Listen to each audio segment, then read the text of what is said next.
Assalamualaikum warahmatullahi wabarakatuh. Bagaimana kabarnya anak-anak? Pasti masih sehat-sehat saja ya. Jadi hari ini kita akan melanjutkan materi kita minggu kemarin, yaitu tentang vektor. Kita langsung saja ya. Adakah yang masih ingat tentang pengertian vektor? Ya, benar. Jadi vektor adalah besaran yang memiliki nilai dan juga memiliki arah. Lalu bagaimana contohnya, Bu? Contohnya adalah kecepatan. Kecepatan memiliki besar, nilai, dan juga arah. Yaitu misalkan seperti ini. Ibu mengendarai sepeda motor dengan kecepatan 50 km per jam ke arah utara. Kemudian kita dapat menguraikan nilai dan arahnya. Nilainya adalah 50 km per jam, sedangkan arahnya ke utara. Sampai di sini masih sudah mengerti ya? Oke. Karena vektor memiliki arah, maka kita harus belajar juga bagaimana cara melukiskan arah vektor tersebut. Nah, pada bagian ini kita akan melukis vektor pada bidang datar. Oke. Kemudian, kita dalam melukis vektor pada bidang datar tersebut, kita harus memiliki dua komponen, yaitu sumbu X dan sumbu Y. Seperti yang sudah Ibu gambarkan di slide, bahwa sumbu X dan sumbu Y juga memiliki vektor satuan. Nah, di sini sudah terlihat ya. Yang namanya vektor satuan itu adalah ini, I dan J. I untuk sumbu X dan J untuk sumbu Y. Nah, vektor satuan itu apa sih, Bu? Vektor satuan itu adalah vektor yang arahnya sama dengan vektor yang digambarkan dan memiliki nilai satu satuan. Oke, kita lanjutkan ya. Ini Ibu memiliki contoh vektor, yaitu vektor A, di mana vektor A ini membentuk sudut dengan sumbu X. Nah, vektor A sendiri dapat kita uraikan dengan cara menarik garis dari ujung panah vektor A ke sumbu X dan ke sumbu Y, seperti ini. Nah, sudah terlihat ya. Nah, dari cara seperti itu, kita akan mendapatkan dua komponen tersebut, yaitu AX dan AY. Oke, karena kita sudah memiliki komponen tersebut, maka kita dapat menuliskan vektor A secara matematis, di mana vektor A sama dengan AXI ditambah AYJ. Kemudian, kita dapat menuliskan juga besar dari vektor. Besar dari vektor dapat kita lambangkan dengan harga mutlak dari vektor A, yaitu sebesar akar AX kuadrat ditambahkan dengan AY kuadrat. Oke, kita lanjut lagi untuk melukis vektor pada bidang ruang. Nah, vektor ruang ini memiliki prinsip seperti tiga dimensi, di mana untuk melukiskan vektor ruang kita harus memiliki tiga komponen, yaitu sumbu X, sumbu Y, dan sumbu Z. Jadi jika digambarkan akan seperti ini. Nah, terlihat di situ sudah ada vektor A yang Ibu contohkan, di mana vektor A tersebut membentuk sudut dengan sumbu X sebesar θ. Nah, apabila kita menggunakan cara yang sama seperti di atas, yaitu pada vektor bidang datar, maka akan diperoleh seperti ini. Nah, di sini ada garis yang kita tarik dari ujung panah dari vektor A, dan I, J, K adalah vektor satuan yang dimiliki oleh sumbu X, Y, dan Z. Oke, kita lanjut ya. Karena sudah ditarik anak panah ke tiga sumbu tersebut, maka kita mendapatkan komponen-komponen yang ada pada vektor ruang, yaitu AX untuk sumbu X, AY untuk sumbu Y, dan AZ untuk sumbu Z. Oke, sampai di sini bisa dipahami ya.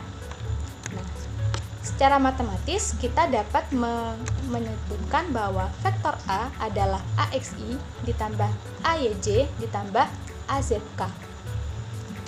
Dan besarnya vektor sama seperti yang di atas, yaitu harga mutlak dari vektor A sebesar AX kuadrat tambah AY kuadrat ditambahkan dengan AZ kuadrat diakarkan.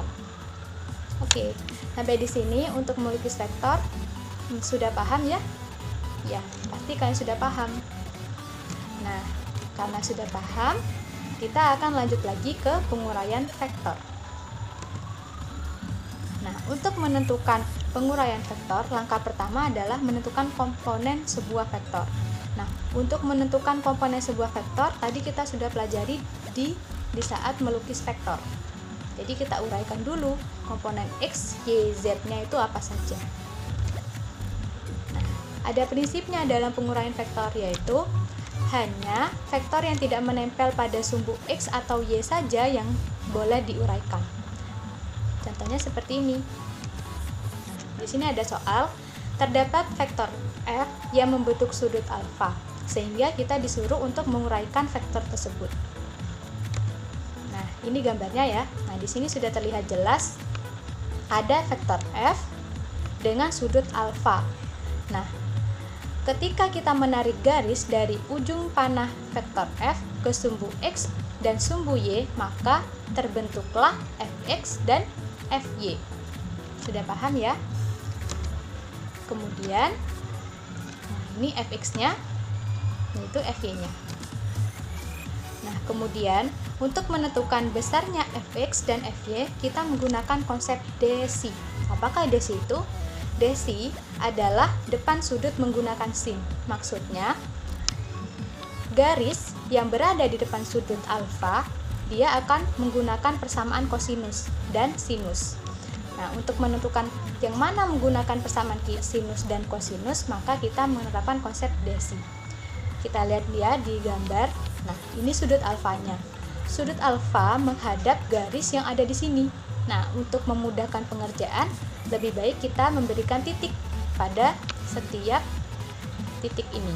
Nah, di sini sudah ada titik O. Kita tambahkan ada titik A. Kemudian ada titik B dan titik C. Nah, dengan begini pekerjaan kita akan lebih mudah. Oke, kita lihat lagi ya.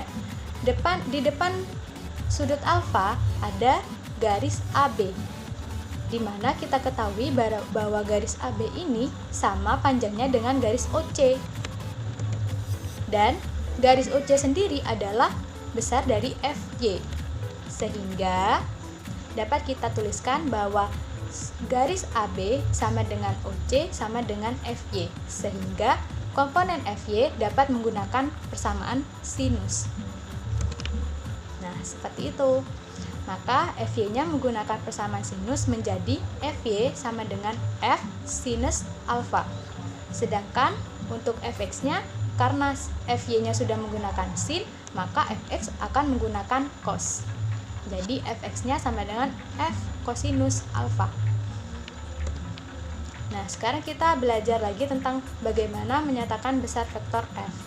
Nah, penyebutan untuk vektor F ini besarnya sama seperti yang tadi, yaitu dengan cara mengakar kuadratkan dari fx kuadrat ditambahkan fy kuadrat, seperti itu. Nah, ada satu lagi, kita harus tahu arah dari vektor tersebut. Nah, arah vektornya yaitu tan theta sama dengan fy per fx. Oke, kita lanjut ke kondisi komponen vektor pada setiap kuadran. Jadi ingat ya, pada garis kartesian kita memiliki 4 kuadran, yaitu kuadran 1, kuadran 2, kuadran 3, dan kuadran 4. Nah, setiap kuadran tersebut memiliki kondisi-kondisi fx dan fy yang berbeda-beda. Mari kita simak. Nah, yang pertama ini adalah kondisi pada saat vektornya berada di kuadran 1. Nah, ini. Yang garis merah ini adalah vektor F. Sehingga jika kita uraikan, maka fx dan fy-nya akan bernilai positif, sama-sama bernilai positif, dengan fy-nya sama dengan f sin theta dan fx-nya sama dengan f cos theta. Seperti itu. Oke, kita lanjut ya. Nah, kondisi yang kedua ini adalah kondisi ketika berada di kuadran 2, di mana vektornya digambarkan seperti ini. Dan sudutnya harus berhimpit antara F dan sumbu X. Sehingga kondisi komponen-komponennya akan berbentuk seperti ini, di mana Fy-nya akan bernilai positif dengan menggunakan sinus, sedangkan untuk Fx-nya akan bernilai negatif dengan menggunakan persamaan kosinus. Oke, kita lanjut ya. Nah, ini adalah kondisi yang ketiga, di mana kepada kondisi yang ketiga ini vektornya ada di bawah dan sebelah kiri. sudutnya harus tetap berhimpit antara vektor dengan sumbu X. Nah, kondisi dari komponen-komponennya dapat dilihat seperti ini. Jadi dua-duanya sama-sama bernilai negatif, di mana fx-nya bernilai negatif dengan persamaan kosinus dan fy-nya bernilai negatif dengan persamaan sinus. Oke, kita lanjut ya untuk persamaan keempat. Nah, untuk yang kondisi keempat ini bentuknya seperti ini. Sama seperti tadi, cuman ini di sebelah kanan. Dan komponen-komponennya ada yang bernilai positif, ada yang bernilai negatif. Yang bernilai positif adalah fx-nya dengan menggunakan persamaan kosinus dan fy-nya bernilai negatif untuk persamaan sinus. Seperti itu anak-anak. Jadi nanti kalian akan menemukan beberapa soal yang seperti ini. Jadi perlu dipahami bahwa setiap kuadran itu berbeda-beda untuk kondisi komponen-komponennya. Oke, kita bisa lanjut ke contoh soal agar kalian lebih paham ya. Oke. Nah, di sini ada soal di mana kalian disuruh untuk menentukan resultan vektor berikut arahnya. Nah, oke, kita ke sini dulu. Di sini ada vektor F1, F2, dan F3. Nah, ingat prinsip dari penguraian. Prinsip dari penguraian, kita harus menguraikan vektor yang tidak menempel pada sumbu X maupun sumbu Y. Nah, di sini vektor yang tidak menempel di pada sumbu X dan sumbu Y yang mana? Ya, benar, yang F1. Sehingga untuk menentukan resultan vektornya, kita harus menentukan dulu penguraian dari F1-nya. Caranya seperti apa? Sama seperti tadi, yaitu dengan cara menarik garis dari ujung panah vektor F1 ke sumbu X dan sumbu Y. Sedangkan untuk F2 dan F3 kita tidak perlu menguraikan lagi karena sudah menempel dengan sumbu X ataupun sumbu Y. Jadi kita mulai penguraiannya ya untuk F1. Nah, ketika diuraikan akan menjadi F1X dan F1Y. Oke, sekarang kita ke tahap pengerjaannya. Nah, di sini kita bisa menggunakan tabel agar lebih mudah. Jadi di sini kita uraikan X dan Y-nya untuk menghasilkan Fx dan Fy nantinya. Kita mulai dari F1. Jadi F1 ini jika kita lihat yang menghadap ke sudut 30 derajat ini adalah F1Y, sehingga yang F1X tentu akan menggunakan persamaan kosinus. Nah, seperti ini. F1 kosinus 30 derajat. Dan untuk F1Y karena menghadap di depan sudut, maka dia menggunakan persamaan sinus. Sehingga F1 sin 30 derajat. Nah, kemudian F1-nya kita ketahui 5. Kosinus dari 30 adalah 0,866. Ketika dikalikan akan menghasilkan nilai 4,33 Newton.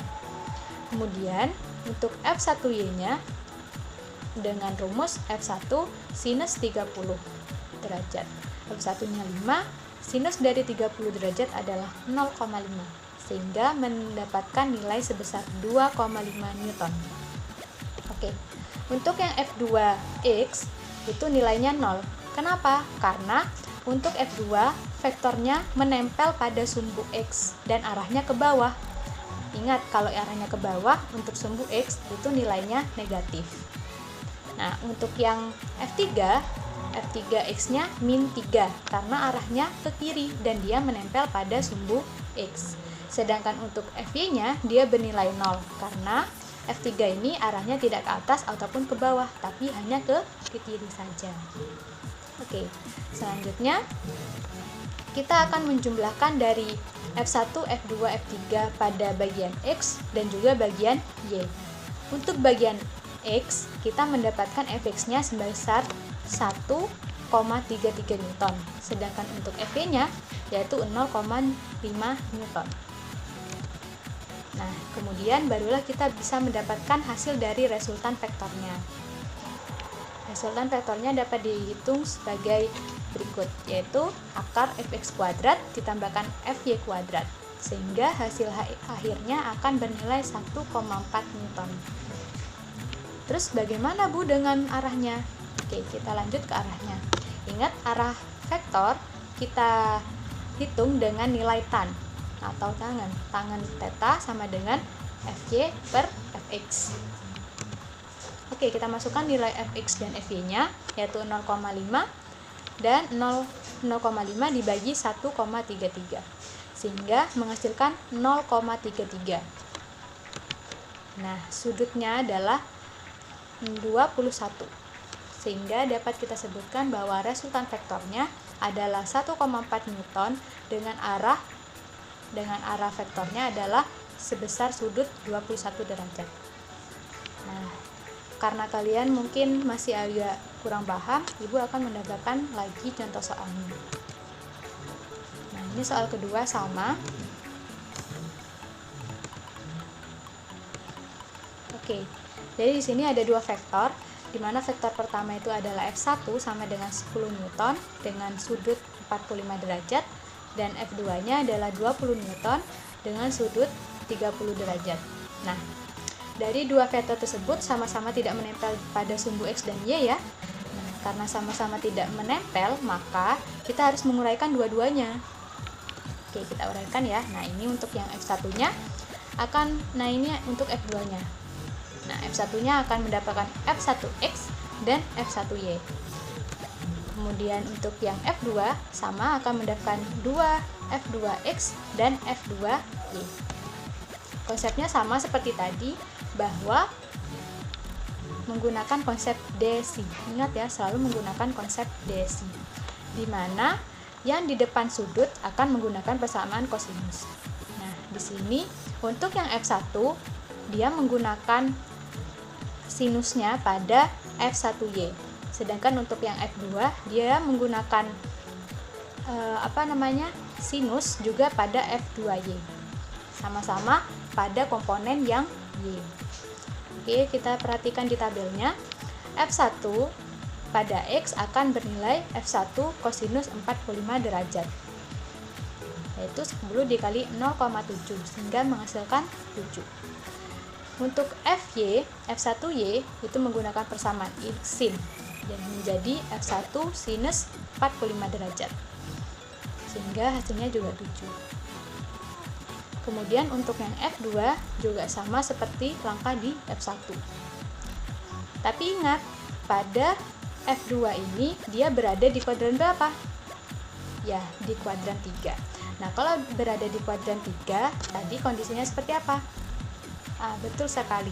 Dua komponen tersebut sama-sama bernilai negatif. Sehingga F2X-nya akan bernilai negatif dan F2Y-nya juga bernilai negatif. Nah, sehingga dapat dituliskan seperti ini ya anak-anak ya, bisa disimak di sini. Kemudian setelah kita menghitung semua komponen-komponennya, kita jumlahkan komponen yang sama seperti F1X ditambahkan dengan F1Y, kemudian F1Y ditambahkan dengan F2Y. Oke. Setelah kita mendapatkan Fx dan Fy-nya, kita baru bisa menghitung resultan vektornya. Nah, di sini resultan vektornya sama seperti yang tadi, yaitu menggunakan akar Fx kuadrat ditambahkan Fy kuadrat, sehingga menghasilkan nilai untuk F-nya sama dengan 10,6 Newton. Kemudian untuk arahnya juga sama, menggunakan tangen theta sama dengan Fy per Fx. Nah, sehingga mendapatkan nilai 0,3. Sehingga sudut yang dibentuk dari vektor ini adalah 17 derajat. Oke, jadi saya rasa ini mudah sekali untuk kalian pelajari. Jadi, jangan lupa nanti dipelajari lagi, disimak lagi videonya. Oke. Selanjutnya, kita akan ke subbab materi baru, yaitu penjumlahan vektor. Nah, penjumlahan vektor itu ada 3 cara, yaitu cara segitiga, poligon, dan jajar genjang. Nah, pada video ini Ibu hanya akan menjelaskan 2 materi saja, yaitu pada metode segitiga dan metode poligon. Kita mulai pada metode segitiga. Nah, Ibu langsung ke contoh soal saja ya, karena kalian sudah merangkum. Nah, misalkan Ibu memiliki vektor A, arahnya seperti itu. Kemudian vektor B, arahnya seperti itu. Nah, Untuk menghitung resultannya, kita dapat menggambarkan menggunakan metode segitiga. Jadi kita gabungkan. Nah, vektor A ditambah dengan vektor B, maka resultannya bisa kita tarik dari ujung pangkal vektor A ke ujung panah vektor B, sehingga membentuklah resultan seperti ini. Atau bisa kita balik. Pertama vektor B yang kita lukis, kemudian vektor A. Kemudian untuk menghitung resultannya, maka kita bisa tarik garis dari ujung pangkal B ke ujung panah anak panah A, seperti ini. Oke, mudah sekali kan? Sehingga kita mendapatkan resultannya ada dua cara, yaitu yang pertama adalah resultan sama dengan vektor A ditambah vektor B, atau resultannya bisa kita cari dengan cara menambahkan vektor B ditambah dengan vektor A. Oke, karena nilai dari dua penjumlahan tersebut sama, maka meskipun dibalik-balik ya, maka dapat kita nyatakan bahwa metode segitiga ini mengandung sifat komutatif. Oke, sampai di sini pasti sudah paham ya. Kita lanjut ke metode poligon. Nah, metode poligon ini memiliki banyak vektor. Nah, di sini Ibu contohkan ada 3 vektor, ada vektor A, B, dan C. Nah, kita gabungkan seperti tadi. Oke, vektor A ditambah vektor B ditambah dengan vektor C. Caranya sama, kita harus menarik garis dari ujung pangkal A ke ujung anak panah C, seperti ini. Nah, sudah terlihat ya? Sehingga hasil penjumlahan dari vektornya adalah A, vektor A ditambah vektor B ditambah dengan vektor C. Sangat mudah kan? Oke, sekian penjelasan dari Ibu tentang vektor hari ini. Minggu depan kita akan belajar lagi tentang vektor. Terima kasih.